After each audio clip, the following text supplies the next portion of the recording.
નમસ્કાર દર્શક મિત્રો, આપ જોઈ રહ્યા છો સત્ય સમાચાર ન્યૂઝ ચેનલ. વાઇબ્રન્ટ ગુજરાત સમિટની શરૂઆત. દેશ વિદેશના અનેક મહાનુભાવો પહોંચ્યા મહાત્મા મંદિર. ગુજરાતમાં કડકડતી ઠંડી વચ્ચે કમોસમી વરસાદનું આગમન. પંચમહાલ, દાહોદ અને સુરતના અનેક વિસ્તારોમાં વાદળછાયું વાતાવરણ. પાવાગઢમાં વરસાદ અને ધુમ્મસ વચ્ચે વહેલી સવારે ભક્તોએ માતાજીના દર્શન કર્યા. વાઇબ્રન્ટ સમિટમાં અંબાણીએ કહ્યું, ગુજરાતી હોવાનું મને અભિમાન. રિલાયન્સ ગુજરાતની કંપની છે અને ગુજરાતની કંપની જ રહેશે. 7 કરોડ ગુજરાતીઓના સપના પૂર્ણ કરવા કામ કરી રહ્યા છીએ. વાઇબ્રન્ટ સમિટમાં દેશ વિદેશના ઉદ્યોગપતિઓએ લીધો ભાગ.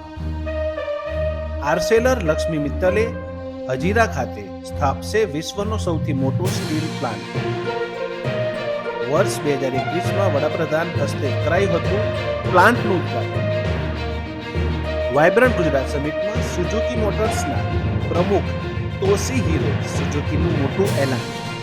સુઝુકી જૂથનું પ્રથમ બેટરી ઇલેક્ટ્રિક વાહન ગુજરાતથી બહાર પાડવામાં આવશે. ગુજરાતમાં 3200 કરોડનું રોકાણ કરવાની સુઝુકી ગ્રુપની યોજના. ઉત્તરાયણના તહેવારને લઈ 108 ઇમરજન્સી દ્વારા તૈયારીઓ કરાઈ. 800 રોડ એમ્બ્યુલન્સ, 2 બોટ એમ્બ્યુલન્સ અને 1 એર એમ્બ્યુલન્સ તૈયાર. વર્ષ કરતા ચાલુ વર્ષે અકસ્માતના કેસમાં 26% વધારો થવાની સંભાવના. વાઇબ્રન્ટ ગુજરાત સમિટમાં ઉદ્યોગપતિ ગૌતમ અદાણીનું સંબોધન. દરેક વાઇબ્રન્ટ સમિટમાં ભાગ લેવાનો મને ગર્વ. 2014થી ભારતની જીડીપી 185% વધી.